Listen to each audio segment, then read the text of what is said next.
Have you had a pickleball group totally fall off the rails because of an argument? Well, if that sounds familiar, today's pod is for you. Welcome to Ask Aaron, a podcast designed to fix your pickleball drama. Well, I decided to take a bit of a sabbatical after a hard 4 months of podcasting. So apologize for being, gone for about a month, but I've got newfound energy to tackle the very tough questions that come my way. And today I have a really good one from a loyal listener named Unappreciated Organizer. Aaron, there's a regular in my rec pickleball group named Mason. Over the course of the last few weeks, he's had a series of disputes over line calls, including one session that ended with a paddle going airborne. Things boiled over on a Friday between Mason and a player named Thad. Thad felt Mason's serve was too high and over his waist. Another player named Brent agreed. Mason was so angry, he decided not to come to the Saturday morning King of the Court that was scheduled. We had 12 people set in stone, and it caused our group to have to scramble to find a last-minute replacement. How should my group handle Mason in the future? Your wisdom here is needed. Wow, we've got bad line calls along with a high illegal serve, breaking up a King of the Court. This is a wonderful soap opera featuring 50 to 60-year-old men in knee braces.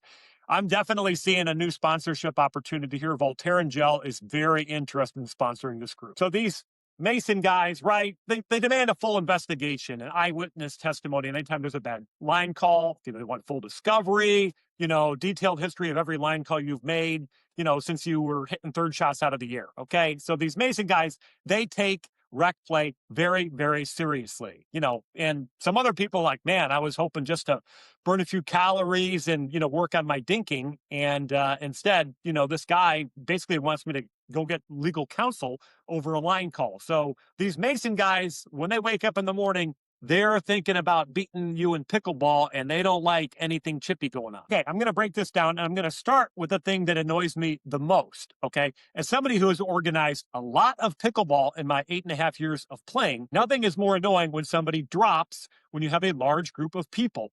You should never, ever drop out the night before unless you A, have a serious injury, or B, a family emergency.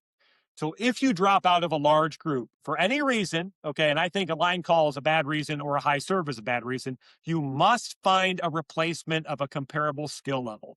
Don't leave it to the organizer the night before, okay?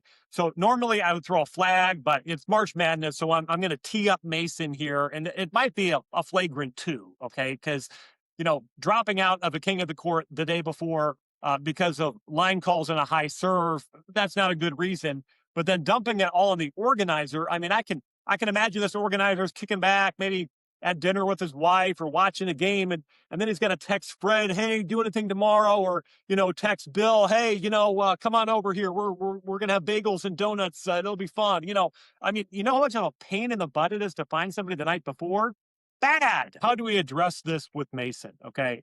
I can imagine texting him, hey, can you chill out a little bit, or pulling him aside. You might have tried it, but I don't think it would work.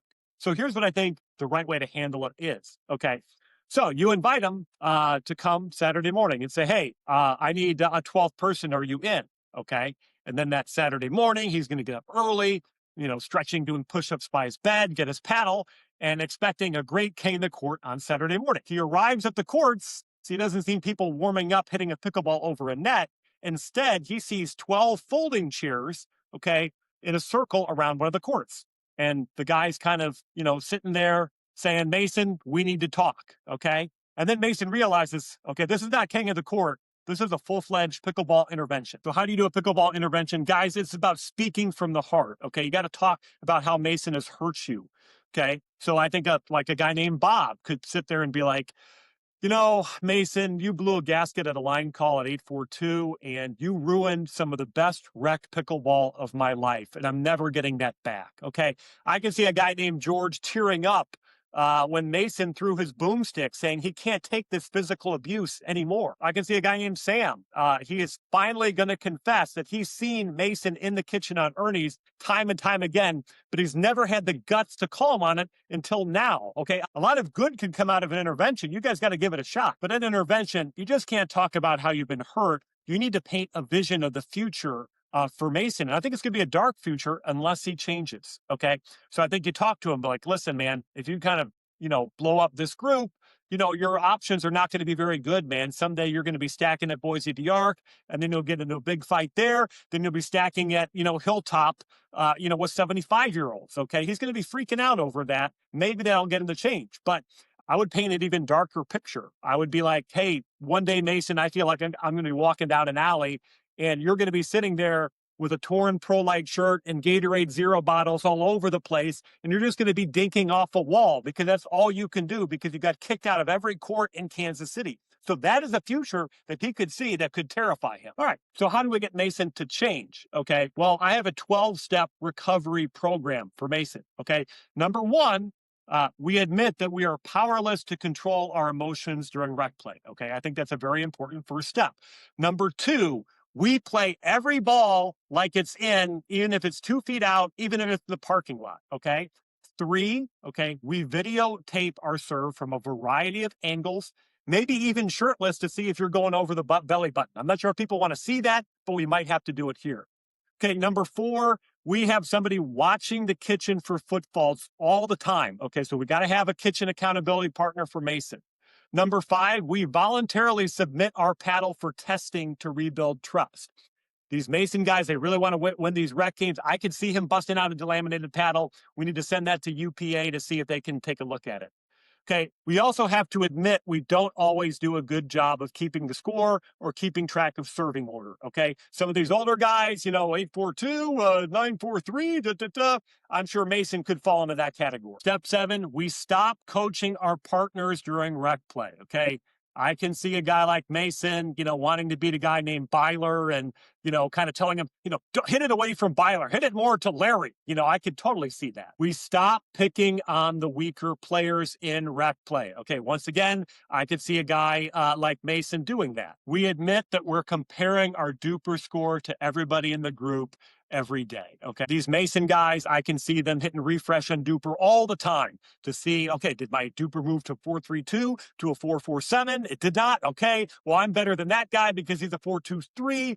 I can totally see a guy like Mason doing that. Okay. We set a goal of having one rec session without an argument, okay? And then we try to build on that goal from there, okay? So we go to 2 sessions and 3 sessions, but we start with a goal of 1 rec session. We make a list of those who we've argued with or made their organizing efforts challenging, okay? So Mason, work on that list, okay? And number 12 is very important. We make amends with people on the list, okay? So I think Mason should be calling around. You pick up your phone and all of a sudden he's like, hey man, I'm sorry, about 3 weeks ago, I snapped at you for lobbing too much and that kind of blew a rec game, but I'm really, really sorry. Or you're calling somebody that organized and be like, hey man, I'm really sorry that I ruined that game because I got into an argument about an illegal serve. I think there'll be a lot of healthy tears and a healthy dialogue from making amends. So Mason, I'm looking forward to it, and maybe I should get a call. So unappreciated organizer, I'm sorry that you had to scramble like crazy to fill a king of the court on a Saturday morning. I really apologize, and I hope that the outline I gave you here is helpful for you to reduce drama so you can keep pickleball fun and keep the people that are taking it too seriously in check. If you do schedule that intervention, please let me know. I would love to come and live stream it. And if Mason needs an accountability partner on his road to recovery, yours truly is available, but I have to be able to live stream that too. That's Ask Aaron for today. This podcast, as always, is powered by Pickleball Planter, a wonderful charity doing great things with pickleball around the world. In future pods, I'm going to talk more about people who have been helping me on this mission. Thank you for listening today.